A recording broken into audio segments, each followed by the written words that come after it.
Hello guys and welcome back to best car picks. കഴിഞ്ഞ ദിവസം നമ്മൾ സിട്രോയിൻ ബസാൾട്ടിൻ്റെ ബേസിക് വേരിയൻറ്റിൻ്റെ ഫീച്ചേഴ്സും പ്രൈസിങ്ങും ഡീറ്റെയിൽസും ഒക്കെ നോക്കിയായിരുന്നു.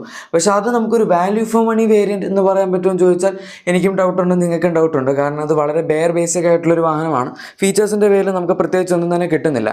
പക്ഷേ എന്നാൽ അതിൽ നിന്നൊക്കെ വ്യത്യസ്തമായിട്ടുള്ള ഒരു വാഹനമാണ് ബസാൾട്ടിൻ്റെ ടർബോ പ്ലസ് എന്ന് പറഞ്ഞ വേരിയൻറ്റ്. അതായത് സെക്കൻഡ് ടോപ്പ് വേരിയൻ്റ് ആണ്.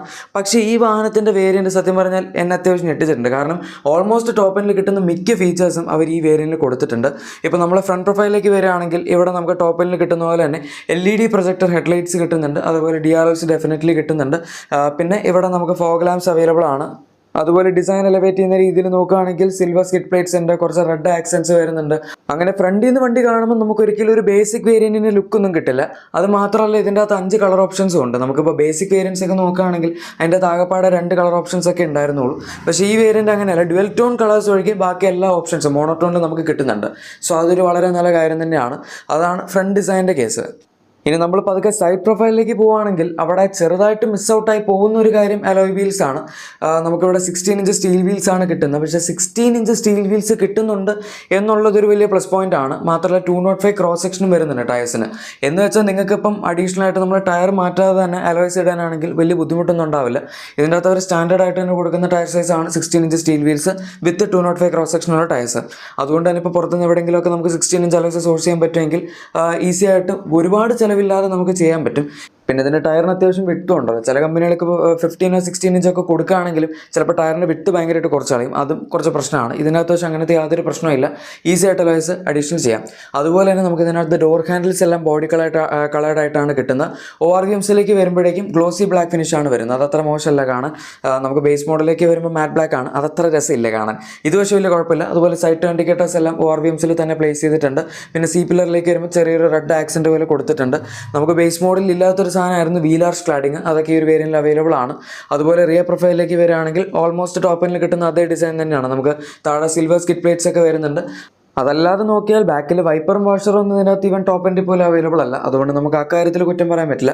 ടെയിൽ ലാംപ്സിൻ്റെ ഡിസൈനൊക്കെ സെയിം ആണ്. ഒരു കൈൻഡ് ഓഫ് സ്മോക്ഡ് ഫിനിഷുള്ള ടെയിൽ ലാംപ്സ് ആണ് ഇവിടെ കിട്ടുന്നത്. പിന്നെ ഇതൊരു SUV കൂപ്പേ എന്ന് പറയുന്ന വാഹനമായതുകൊണ്ട് തന്നെ ബൂട്ട് സ്പേസിൻ്റെ കാര്യത്തിലൊന്നും യാതൊരു കോംപ്രമൈസും സിട്രോയിൻ വരുത്തിയിട്ടില്ല. 470 ലിറ്റേഴ്സിൻ്റെ ബൂട്ട് സ്പേസ് ആണ് വരുന്നത്. പിന്നെ ഇത് സെക്കൻഡ് ടോപ്പ് ആയതുകൊണ്ട് തന്നെ പാർസൽ ട്രേ ഒക്കെ വരുന്നുണ്ട്. ആൻഡ് ഇതിൻ്റെ ബൂട്ടിൻ്റെ ഓപ്പണിംഗ് നിങ്ങൾക്ക് കാണാം. ഒരു നോച്ച് പാക്ക് ടൈപ്പ് പോലത്തെ ഓപ്പണിംഗ് ആണ്. അതായത് നമ്മുടെ ബാക്കിലത്തെ ആ ഒരു വിൻഷീൽഡെല്ലാം കൂടെ പൊങ്ങിപ്പോകും. അതുകൊണ്ട് നമുക്ക് സാധനങ്ങളൊക്കെ ലോഡ് ചെയ്യാനാണെങ്കിൽ അത്യാവശ്യം എളുപ്പമാണ്. ഇത്രയും കാര്യങ്ങളാണ് നമുക്ക് ബസാൾട്ടിൻ്റെ പ്ലസ് എന്ന് പറഞ്ഞ ടർബോ വേരിയൻ്റെ എക്സ്റ്റീരിയറിൽ പറയാൻ പറ്റുന്നത്. ഇൻറ്റീരിയറിൻ്റെ കേസ് എടുക്കുകയാണെങ്കിൽ പൊതുവേ നമുക്കറിയാം സിട്രോയിൻ അങ്ങനെ ഒരുപാട് ഫീച്ചേഴ്സ് കൊടുക്കാത്തൊരു കമ്പനിയാണ്. പക്ഷേ ഈ വണ്ടിയിലേക്ക് വരുമ്പോഴേക്കും കാര്യങ്ങളൊക്കെ കുറച്ച് ഡിഫറൻ്റ് ആണ്. നമുക്ക് ടോപ്പ് എൻഡിൽ കിട്ടുന്ന ഓൾമോസ്റ്റ് മിക്ക ഫീച്ചേഴ്സും ഈ വാഹനത്തിൽ അവൈലബിൾ ആണ്. ഫോർ എക്സാമ്പിൾ ഇപ്പോൾ സ്റ്റിയറിംഗ് വീൽ എടുക്കുകയാണെങ്കിൽ അതിൻ്റെ അകത്ത് സ്റ്റിയറിംഗ് മോഡിൽ കൺട്രോൾസ് അവൈലബിൾ ആണ്. അതുപോലെ തന്നെ ഇൻസ്ട്രുമെൻറ്റ് ക്ലസ്റ്റർ നമുക്ക് 7 ഇഞ്ചസിൻ്റെ ഫുള്ളി ഡിജിറ്റൽ ആയിട്ടുള്ള ഇൻസ്ട്രുമെൻറ്റ് ക്ലസ്റ്റർ ആണ് കിട്ടുന്നത്. അത് കൺട്രോൾ ചെയ്യാനുള്ള സാധനങ്ങളൊക്കെ സ്റ്റിയറിംഗ് വീലിൽ വരുന്നുണ്ട്. പിന്നെ തേർഡ് സ്പോക്കിൽ ചെറിയൊരു സിൽവർ എലമെൻറ്റ് കൊടുത്തിട്ടുണ്ട്. അങ്ങനെ മൊത്തത്തിൽ അത്യാവശ്യം പ്രീമിയം ലുക്കിംഗ് ആയിട്ടുള്ള ഒരു സ്റ്റിയറിംഗ് വീലും അതുപോലെ ക്ലസ്റ്ററും ഒക്കെയാണ് കൊടുത്തിരിക്കുന്നത്. കാരണം സംഭവം ടോപ്പ് എൻഡിൽ വരുന്നത് തന്നെയാണ്. അതുപോലെ ഈവൻ നമ്മൾ ഇൻഫോർടൈൻമെന്റ് സിസ്റ്റം ഒക്കെ എടുക്കുകയാണെങ്കിൽ തന്നെ നമുക്ക് 10.25 ഇഞ്ച് സൈസ് വരുന്ന വയർലെസ് ആൻഡ്രോയിഡ് ഓട്ടോ ആപ്പിൾ കാർപ്ലേനെ സപ്പോർട്ട് ചെയ്യുന്ന ഇൻഫോർടൈൻമെന്റ് സിസ്റ്റം ആണ് കൊടുത്തിരിക്കുന്നത്. അതും ടോപ്പ് എൻഡിലുള്ളത് തന്നെയാണ്. AC വെൻസിൻ്റെ ഡിസൈനും സംഭവങ്ങളെല്ലാം ടോപ്പ് എൻഡിൽ വരുന്ന പോലെ സെയിം ആണ്. സിൽവർ എലമെന്റ്സ് ഒക്കെ വരുന്നുണ്ട്. ഡോർ പാഡ്സിൽ ചെറിയൊരു ഫാബ്രിക് ഫിനിഷ് ഒക്കെ കൊടുത്തിട്ടുണ്ട്. അതുപോലെ തന്നെ നമുക്ക് ഇതിൻ്റെ അകത്ത് ഇൻസൈഡ് ഡോർ ഹാൻഡിൽസ് വരുന്ന ഒരു ക്രോമിയം ഫിനിഷ് ആണ്.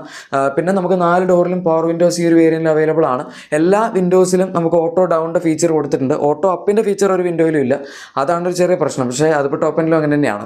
പിന്നെ ഇതിൻ്റെ അകത്ത് നമുക്ക് ഓട്ടോ AC അവൈലബിൾ ആണ്. ഞാൻ പേഴ്സണലി അത് ഒട്ടും എക്സ്പെക്ട് ചെയ്തില്ല സിട്രോയിൻ സെക്കൻഡ് ടോപ്പിൽ ഓട്ടോ AC കൊടുക്കുമെന്ന്. പക്ഷേ എന്തായാലും ആ കാര്യത്തിലും അവർ ഞെട്ടിച്ചു. നമുക്ക് സെക്കൻഡ് ടോപ്പ് പോലെ തന്നെ ഇതിൻ്റെ അകത്ത് ഇപ്പം ഓട്ടോ AC കൊടുത്തിട്ടുണ്ട്. വയർലെസ് ചാർജർ ഒന്നും ഇല്ല. വയർലെസ് ചാർജർ നിങ്ങൾ ഈവൻ ടോപ്പ് എൻഡിൽ തന്നെ ഓട്ടോമാറ്റിക് എടുക്കുകയാണെങ്കിൽ മാത്രമാണ് അവർ പ്രൊവൈഡ് ചെയ്തിരിക്കുന്നത്. പക്ഷേ അതല്ലാണ്ട് നോക്കുകയാണെങ്കിൽ ഇതിൻ്റെ ഡാഷ്ബോർഡിൻ്റെ ഡിസൈനൊക്കെ നമുക്ക് ടോപ്പ് എൻഡിൽ കിട്ടുന്ന പോലെ തന്നെയാണ്. ഒരു 3 ടോൺ ഫിനിഷാണ് കൊടുത്തിരിക്കുന്നത്. അതായത് ടോപ്പ് പോർഷൻ ബ്ലാക്ക് ആണ്, നടുവിൽ നമുക്ക് കുറച്ചൊരു എന്താ പറയുന്ന ഒരു ബ്രൗൺ പോലത്തെ, ബ്രൗൺ എന്ന് പറയാൻ പറ്റില്ല, ഒരു പ്രത്യേകതര ഒരു കളർ കൊടുത്തിട്ടുണ്ട്. അതുപോലെ താഴത്ത് നമുക്ക് ബേസ് കളറും അവൈലബിൾ ആണ്. മൊത്തത്തിൽ പറയുകയാണെങ്കിൽ ക്യാബിൻ്റെ ലുക്കും ഫീലും ഒന്നും വലിയ കുഴപ്പമില്ല. മെറ്റീരിയൽസ് ആണ് ഇത്തിരി മോശമായിട്ട് നിൽക്കുന്നത്. പക്ഷേ ടോപ്പിൽ സെയിം മെറ്റീരിയൽസ് തന്നെയാണ് ഈ വേരിയൻറ്റിലുള്ളത്. പിന്നെ സീറ്റ്സ് എടുക്കുകയാണെങ്കിൽ അതും നമുക്കിവിടെ ലെതററ്റ് അപ്പോൾസ്റ്ററിൽ കിട്ടുന്നുണ്ട്. ആക്ച്വലി സെമി ലെതററ്റ് ആണ്. ടോപ്പ് പോർഷൻ വരുന്നതെല്ലാം ഫാബ്രിക്കും താഴത്തെ പോർഷൻ വരുന്നതെല്ലാം ലെതററ്റ്, അങ്ങനത്തെ ഒരു മെറ്റീരിയലാണ് ഇതിൻ്റെ അകത്ത് ഉപയോഗിച്ചിരിക്കുന്നത്. പിന്നെ ഇതിനകത്ത് നമുക്ക് ഫ്രണ്ടിൽ അഡ്ജസ്റ്റബിൾ ഹെഡ് റെസ്റ്റുകളൊക്കെ കൊടുത്തിട്ടുണ്ട്. അക്കാര്യത്തിലൊന്നും കോംപ്രമൈസ് ഇല്ല. പിന്നെ നമുക്ക് ഞാൻ ഒട്ടും പ്രതീക്ഷിക്കാത്തൊരു ഫീച്ചറായിരുന്നു ഫ്രണ്ടിൽ ആംബ്രസ്റ്റ് ഈ മോഡലിൽ അവൈലബിൾ ആണ്. അതുപോലെ അതുപോലെ തന്നെ മാനുവൽ ഡേ നൈറ്റ് IRVMസും ക്യാബിൻ ലാംപ്സും അങ്ങനത്തെ സംഭവങ്ങളെല്ലാം തന്നെ കൊടുത്തിട്ടുണ്ട്. ഈവൻ ബാക്കിലാണെങ്കിൽ പോലും നമുക്ക് 2 അഡ്ജസ്റ്റബിൾ ഹെഡ് റെസ്റ്റുകളും നടുവിൽ ഒരു ഫിക്സഡ് ഹെഡ് റെസ്റ്റും വരുന്നുണ്ട്. ബാക്കിൽ ആംറസ്റ്റും ഈ ഒരു വേരിയന്റിൽ അവൈലബിൾ ആണ്. പിന്നെ ബാക്കിൽ 3 പോയിന്റ് സീറ്റ് ബെൽറ്റ്സ് ഉണ്ട്. അതുപോലെ ബാക്കിൽ AC vents ഈ വേരിയന്റിൽ കൊടുത്തിട്ടുണ്ട്. പിന്നെ വണ്ടിയിൽ ചാർജിങ് പോയിന്റ്സ് ഒക്കെ അത്യാവശ്യം അവൈലബിൾ ആണ്. ഈവൻ ആംറസ്റ്റ് ആണെങ്കിൽ പോലും അതിൻ്റെ അകത്ത് നമുക്ക് ഫ്രണ്ടിൽ ഒരു സ്റ്റോറേജ് ഏരിയ ഒക്കെ വരുന്നുണ്ട്. അങ്ങനെ മൊത്തത്തിൽ നോക്കുകയാണെങ്കിൽ ടോപ്പ് എൻഡിൽ വരുന്ന ഓൾമോസ്റ്റ് എല്ലാ ഫീച്ചേഴ്സും അവർ ഈ ഒരു മോഡലിൽ കവർ ചെയ്തിട്ടുണ്ട്. ഇനി സേഫ്റ്റി ഫീച്ചേഴ്സ് നോക്കുകയാണെങ്കിൽ നമുക്ക് ഇപ്രാവശ്യം ബേസ് മോഡൽ പോലെ തന്നെ 6 എയർ ബാഗ്സും ട്രാക്ഷൻ കൺട്രോളും അതുപോലെ ഹിൽ ഹോൾഡ് അസിസ്റ്റ് അങ്ങനത്തെ സാധനങ്ങളൊക്കെ വരുന്നുണ്ട്. ഈ വേരിയന്റിലാണെങ്കിൽ നമുക്ക് അഡീഷണൽ ആയിട്ട് ടയർ പ്രഷർ മോണിറ്ററിംഗ് സിസ്റ്റം ഒക്കെ അവൈലബിൾ ആണ്. അതൊക്കെ സാധാരണ ഇവരെ പ്രത്യേകിച്ച് എടുക്കുകയാണെങ്കിൽ ശരിക്കും ടോപ്പിലൊക്കെ ആയിരുന്നു കൊടുക്കേണ്ടത്. പക്ഷേ ഇപ്രാവശ്യം ഒരു ഫീച്ചേഴ്സ് കൊടുക്കുന്നതിൻ്റെ ഭാഗമായിട്ട് നമുക്ക് സെക്കൻഡ് ടോപ്പിലും ഇത്തരത്തിലുള്ള ഫീച്ചേഴ്സ് എല്ലാം തന്നെ കൊടുത്തിട്ടുണ്ട്. പിന്നെ ബസാൾട്ടിൽ പൊതുവെ ഒരു ഷാസി റീഇൻഫോഴ്സ്മെന്റ് പറയുന്നുണ്ട്. അതുകൊണ്ട് സേഫ്റ്റി എന്തായാലും ഇതിന് മുമ്പേ ഉണ്ടായിരുന്ന സിട്രോയിൻ വാഹനങ്ങൾ വെച്ച് കമ്പയർ ചെയ്യുമ്പോൾ കുറച്ചുകൂടെ ബെറ്റർ ആയിരിക്കും. ഇപ്പോൾ നിങ്ങൾക്ക് ഇതിനകത്ത് കിട്ടുന്ന ഫീച്ചേഴ്സൊക്കെ ഏകദേശം മനസ്സിലായെന്ന് വിചാരിക്കുന്നു. ഈ വേരിയൻ്റ് അത്യാവശ്യം വാല്യൂ ഫോർ മണി ആണ് എന്ന് നമുക്ക് വേണമെങ്കിൽ ഇപ്പോൾ പറയാൻ പറ്റുന്ന, പ്രത്യേകിച്ച് ബാക്കിയുള്ള ഈ സെഗ്മെൻറ്റിൽ വരുന്ന വണ്ടികളിലൊക്കെ പ്രൈസൊക്കെ വെച്ച് കമ്പയർ ചെയ്യുമ്പോൾ നമുക്ക് പറയാം. കാരണം ഇതിനകത്ത് 11.49 lakhs ഈ വാഹനത്തിൻ്റെ എക്സ്ഷോറൂം പ്രൈസ് വരുന്നത്.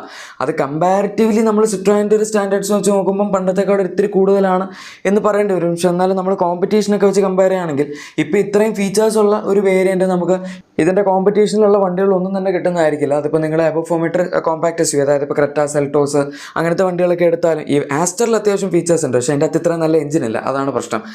പിന്നെ ഈവൻ നമ്മൾ സെഡാൻസ്, വെർട്ടസ്, സ്ലാവിയ അങ്ങനത്തെ വണ്ടികളൊക്കെ എടുക്കുകയാണെങ്കിൽ, ഈവൻ സിറ്റി എടുക്കുകയാണെങ്കിൽ പോലും അതിന് പ്രൈസ് കമ്പാരിറ്റീവ്ലി കുറച്ച് കൂടുതലാണ്.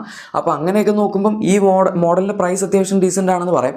ഇനിയിപ്പോൾ സിട്രോയിൻ്റെ വണ്ടി ആയതുകൊണ്ട് കുറച്ച് കാലം കഴിയുമ്പോൾ ചിലപ്പോൾ ഇതിന് ഓഫേഴ്സൊക്കെ വന്ന ഒരു പ്രൈസ് കുറയ്ക്കും. അങ്ങനെ വരികയാണെങ്കിൽ ഈ 11.5 എന്നുള്ള ചിലപ്പോൾ ഒരു 11 lakhs അതിന് താഴേക്കൊക്കെ ആവാൻ ചാൻസ് ഉണ്ട്. ആ സാഹചര്യത്തിൽ ഉറപ്പായിട്ടും നമുക്ക് കൺസിഡർ ചെയ്യാൻ പറ്റുന്ന ഒരു വേരിയന്റ് തന്നെയാണിത്.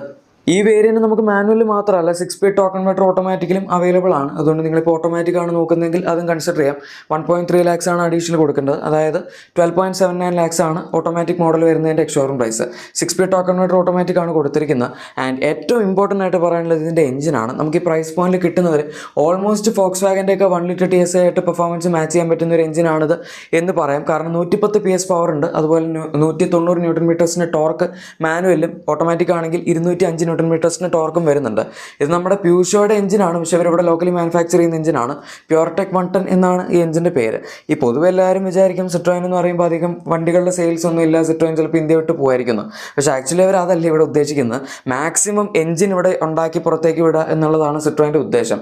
അതവർ ചെയ്യുന്നുണ്ട്. എന്ന് വെച്ചാൽ ഏകദേശം നമ്മുടെ പണ്ട് ഫിയറ്റ് ഒക്കെ ചെയ്തുകൊണ്ടിരുന്നില്ലേ, അങ്ങനത്തെ ഒരു പരിപാടിയാണ് ഇവരിവിടെ ഉദ്ദേശിക്കുന്നത്. അതുകൊണ്ട് വണ്ടികൾ ഇപ്പോൾ വിറ്റാലും വിറ്റിലേലും ഒക്കെ കണക്കാണ്. ഇവർ എഞ്ചിൻ മാക്സിമം പ്രൊഡ്യൂസ് ചെയ്ത് ഇഷ്ടംപോലെ ലാഭം ഉണ്ടാക്കുന്നുണ്ട് ഇവിടുന്ന്. കാരണം ഇവിടെ ലോക്കലി എഞ്ചിൻ പ്രൊഡ്യൂസ് ചെയ്യുമ്പോൾ അതിൻ്റെ കോസ്റ്റ് അവർക്ക് വരുന്നത് കുറവാണ്. ഇനിയിപ്പോൾ നിങ്ങൾ എന്തിന് ഈ വേരിയൻ്റ് എടുക്കണം, കുറച്ചും കൂടെ പ്രൈസ് സ്പെൻഡ് ചെയ്യുകയാണെങ്കിൽ ടോപ്പ് എൻഡ് കിട്ടില്ലേ എന്ന് ചോദിക്കുകയാണെങ്കിൽ, ടോപ്പ് എൻഡ് ഞാൻ നോക്കിയ സമയത്ത് ഓൺ റോഡ് പ്രൈസിൽ ഏകദേശം 95,000 അടുത്ത് ഡിഫറൻസ് വരുന്നുണ്ട്. പക്ഷേ ഈ 95,000 നിങ്ങൾ അഡീഷണൽ സ്പെൻഡ് ചെയ്യുമ്പോൾ കിട്ടുന്നത് എക്സ്റ്റീരിയറിൽ കുറച്ച് കോസ്മെറ്റിക് ആയിട്ടുള്ള കാര്യങ്ങൾ, പിന്നെ റിയർ പാർക്കിംഗ് ക്യാമറ, അതുപോലെ അലോയ് വീൽസ്, ഇങ്ങനത്തെ കുറച്ച് കാര്യങ്ങളേ ഉള്ളൂ. ഇതിൽ അലോയ് വീൽസ് ഞാൻ ഓൾറെഡി പറഞ്ഞു, ടയർ മാറ്റാ ചെയ്യുകയാണെങ്കിൽ നിങ്ങൾക്ക് ഒരു 30,000 റേഞ്ചിലൊക്കെ വേണമെങ്കിൽ അത് ഒതുക്കാൻ പറ്റും. റിയർ ക്യാമറ പിന്നെ പുറത്തുനിന്ന് വയ്ക്കുകയാണെങ്കിൽ 2,000-3,000 രൂപയുടെ കേസേ ഉള്ളത്. അതുകൊണ്ട് എന്തായാലും ടോപ്പ് എൻഡിൻ്റെ അകത്ത് വരുന്ന ഫീച്ചേഴ്സിൻ്റെ അത്രയും വാല്യൂ അത് ആഡ് ചെയ്യുന്നില്ല. അതുകൊണ്ട് ഉറപ്പായിട്ടും ടർബോ മോഡൽ കൺസിഡർ ചെയ്യുകയാണെങ്കിൽ ഈ വേരിയൻ്റ് തന്നെയാണ് ഏറ്റവും നല്ലത്. പിന്നെ നിങ്ങൾ ഇതിനെ 1.2 NA വെച്ച് വരുന്ന പ്ലസ് വേരിയൻ്റ് ആയിട്ട് കമ്പയർ ചെയ്യരുത് കേട്ടോ. അതിൻ്റെ അകത്ത് ഈ പറയുന്ന ഫീച്ചേഴ്സ് ഒന്നും തന്നെ ഇല്ല.